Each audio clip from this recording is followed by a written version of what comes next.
Hello, Your Excellency. How are you? Trust you're doing well. It's the Money Mindset with Razak, and today's episode is going to be interesting. It's all about money, marriage, and relationship. But guess what? I've got a guest in the house. This time, it is the real Your Excellency. The Your Excellency we have in the house today is popularly called the Governor, Mr. Kunulege. How are you, sir? Oh, I'm doing very well, Razak. It's nice to be here on your show. Thank you, and thank you very much. A lot of people know the governor as the marriage counselor. So I'm sure for many people who don't know you, I think they would get more than a 1 million naira lesson from this session today. Let's start. One of your previous session in which I was previewed to listen to, it's one of the live section. You talked about communication, finance, and sex being one of the three major things that leads to divorce. Why finance? Well, finance is pivotal in marriage because in life, finance is important. And so marriage is an aspect of life, so you cannot divorce the two. Finance is needed in marriage, and how it is managed is even more needed in marriage than having money, on its own. So finance is actually a very important part of marriage, and if that is not sorted out in marriage, it will eventually cause issues in that marriage. Okay, so let's take a back step because I'm sure only those who are single and those who are married are watching. Let's start from for those who are singles. When people are dating or courtship, what should people look towards when it comes to financial compatibility? Because that seems, if truly is leading, from your findings, that this leads to divorce. How do young people or people who are about to get married start looking around that? What are those criteria? So when you are about to get married, it's a very, very important part of life. You actually need to have conversations with that person you are thinking of getting married to. So you start a relationship, you see somebody, a lady, a guy that you love, and you start a relationship with that person. One of the things you need to talk about is how both of you see money. Now, people kind of shy away from the topic of money because a lot of us were raised with a mindset of don't talk about money. Money is not something you talk about. But unfortunately, all of us use money. I mean, we're here in this studio right now. It's money that is making everything run. Yeah. So everybody uses money. And so you need to ask direct questions about money. Ask how the person spends money. Ask how the person feels about savings. Ask how what the person thinks money should be used for. Those are direct questions that should actually be asked during dating. Then the indirect ones, watch the person. Does this person give? Is this person stingy? These are things you can actually watch out for. But during dating, people get so carried away with falling in love, and then they forget about looking at the important things like finance. So you should ask questions and make sure that person is open and ready to discuss finance with you before you think of marrying the person. But let's come. Oftentimes when people say give, there's always a misconception around, are you expecting, am I an ATM, your ATM machine, right? I mean, how do you balance that, particularly for those who are singles and looking around, how do I measure financial compatibility between my partner and I? Yeah, so giving doesn't necessarily mean doling out large sums of money to the person that you are, in quote, dating. It can be as simple as, does this person buy me gifts?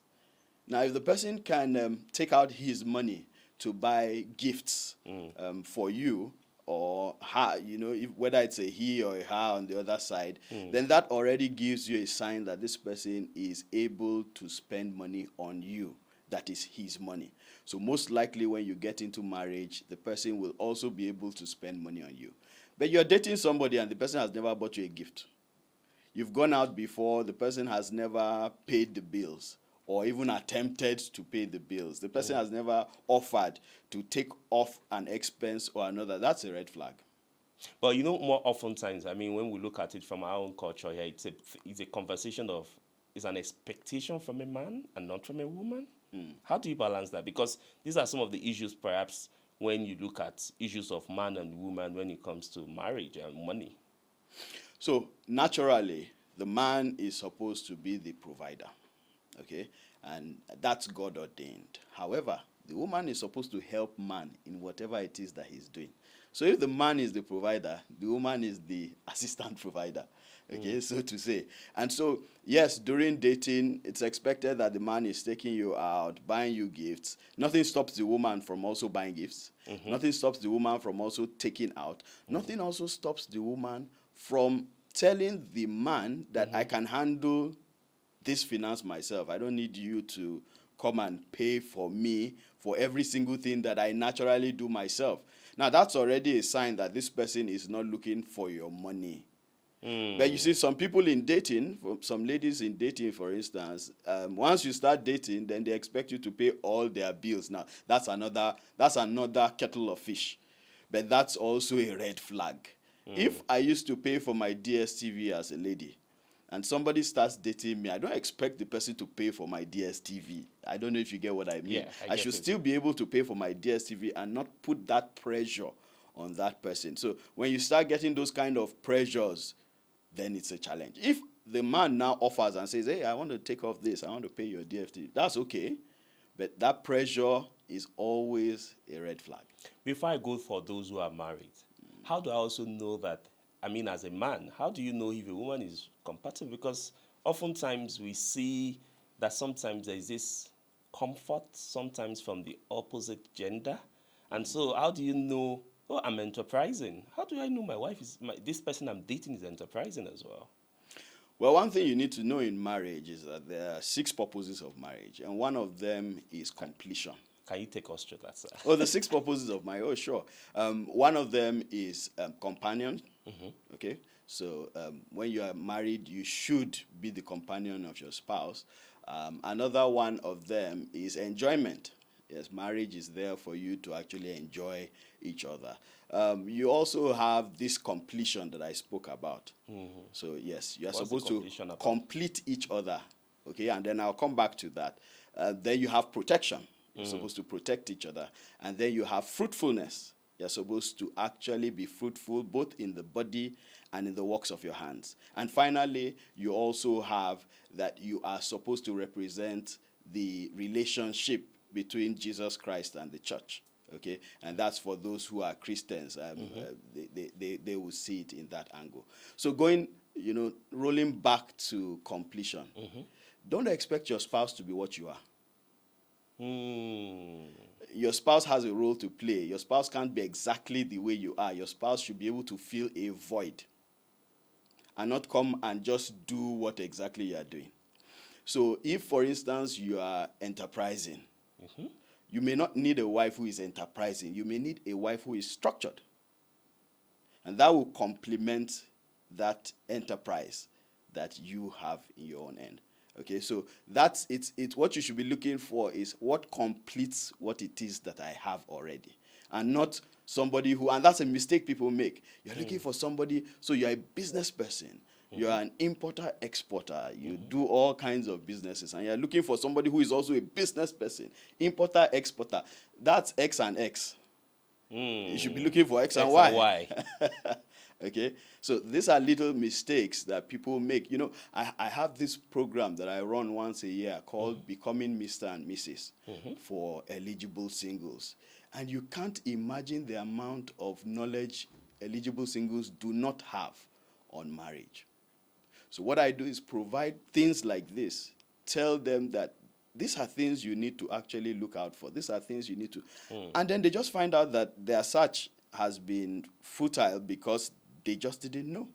When is the next episode of that, Mr. Oh, it happens November every year, and it's online, so people join from all over the world. Okay, I'm sure we'll come back to that. Yes. Let's go to for those who are married. Yeah. So for those who are married, what are the kind of, let me say, 5 or 7 most common mistakes you've seen from married couples when it comes to finance? The first one is not being open. And this comes from a lot of our background. A lot of us were taught growing up not to be open about finance. And so people get into marriage and they're not open. So you see a husband who heard things growing up like, don't tell your wife what you own because she may kill you. And you hear a wife being told that don't tell your husband what you own because he may marry another wife and then you are left dry. And I'm saying, did you marry somebody who will kill you? Or did you marry somebody who will leave you? Then that means you made a mistake in the first place. So people enter marriage with that kind of notion. But is that not a matter of because of that old myth of my money is It's our my money, yeah. and your money as a woman is your money? Yeah, yeah. Is that not part? Do you think probably that is fueling that openness and transparency? Yes, of course, that's part of it. And women were taught to be completely reliant on men, which actually is not what God intended. Yes, a man should be the provider, but remember, God made the woman the helpmeet, which means whatever it is the man is doing, you should help him in it, including finance. So a wise woman will help the husband. That's the second thing. So yes, some people may be open, but they don't work together. So they are open, which means the husband knows what the wife has, the wife knows what the husband has, but they don't work together. So they run two economies in the same home. And I teach what I call a one-purse economy in the home. So my wife and I will be married for 16 years, and we've run that one-purse economy. So we have one purse. Every money that the man makes, every money I make, every money she makes goes to one purse. And one purse doesn't mean joint account. I think that is a misconception. It doesn't necessarily mean joint account. So you mentioned openness. You mentioned ability to help where people are running to economy. Can you talk a bit more around how you are able to run joint purse without having joint accounts? Oh, simple, really. What we've done is that every fund that comes into a particular account. So say my account or her own account. And nobody spends from any account without the other person knowing. So what we have is we have a budget that we run with. And that budget is funded from the various accounts that we have. So we don't spend money just like that. You spend money that is planned and exactly the way it is planned. So that basically helps us. It's not as difficult as it looks. It's just for the husband and wife. How do you balance when one person has the lavish spending culture and the other party don't? You train each other. Remember I said marriage is for completion. So if your wife is lavish and you are not, then teach her how to be prudent. If you are too stingy, because there's an excess to prudence also. So if you are now too stingy and your spouse is somebody who at least can release money, then your spouse will teach you that, look, you don't need to hoard. You can actually release. So you see, marriage is a beautiful, beautiful place. And it just takes both of you working together and understanding that each person needs to build the other. When we got married, for instance, my wife knew zit about money, about finance, about business. She knew nothing. Okay, I already was a business person. I already knew business, so I taught her and I trained her. Today, she is a business mogul. I know. Great. So imagine if I had just stayed on that side of, oh, she doesn't know and I'll leave her like that. No. So we teach each other in marriage, and that is so important. Okay. That means two. Let's go more in terms of the mistakes. Yeah. People spending over what they can actually afford. Now, a lot of people make a mistake with what affordability is. As couples? Yes, as couples. Affordability doesn't mean that you have, so you want to buy something, it's 500,000 naira. You have 500,000 naira in your account. You can't afford it. So what's affordability? Affordability means you have 500,000 in your account. You can only afford probably something that is 250. So people make that mistake and then they don't practice delayed gratification. They want to get everything today. I'll tell you a very short story in 1 minute. Please. When my wife and I were building our very first house in the city of Abuja, we didn't have that much money. That was many years ago. And we delayed gratification on every single thing. And I'll tell you some of the things that we didn't do. Because that house was built in 10 months. Now, tell us. my wife sometimes didn't go to the salon for like 3 months. How? I didn't buy a sandal, talk less of not even a slippers, in 10 months. I didn't. We tightened our belt. For those of you who are listening who remember SAP, Structural Adjustment This Program program. of Babangida, we did that. We tightened our belt, and everybody can actually do that. You see, as at that time, my mates, I used to work in the bank then. And as at that time, my mates were borrowing money to travel abroad, borrowing money to buy cars. I don't believe in borrowing money for frivolities. And so my wife and I didn't do those things. But you know what? We started living in our own house than maybe like 10 years before some of my senior colleagues moved into their own first house. And so when it was time for us to be able to now do those things like travel abroad, buy cars, we did it with ease because we were not paying rent in Abuja. Which is a killer for And those. it's a killer. So you see, that's one other thing. Being able to delay things. You mustn't get what you want today. You can actually wait. I see young people right now, young couples are trying to do. In fact, let's even start from the wedding. You see people spending 10 million naira on a wedding, 20 million naira on a wedding, and your entire annual income is not even up to that. So what do you think you are doing? You want to do the best wedding? Somebody else will do a better one next Saturday. So what's the point? Okay. So there's a lot that people need to learn about delayed gratification. Tomorrow you can get that thing that you want. It's not running away. So for today, do the best that you can do with money. So that's a third mistake that is made when it comes to finance. What's the fourth one? Now, another mistake that is made when it comes to finance is borrowing. Borrowing. Now, borrowing is closely related to what I just spoke about, delayed gratification. You see, there are a lot of marriages that are indebted continuously. Why? Now, they're indebted because they just feel that they must. They're biting more than they can chew. Let's start with school fees. A lot of people have their children in schools they have no business putting them in. If your child is in a school that you need to save more than 3 months to pay the school fees, that child is in a school that is bigger than you. And you are just doing what we call ego spending. And that's the fifth one, ego spending. Can you retake that go, again? Can you retake that we'll again? Go back. Yeah, so if your child is in a school that you need to save more than 3 months to pay the school fees, your child is actually in a school that is bigger than you. So people spend on things like that, and at the end of the day, you are indebted. So you are borrowing money to pay school fees, borrowing money to pay rent. That means you are living in a place also above you. So before you know what's happening, those debts will kill you in a marriage.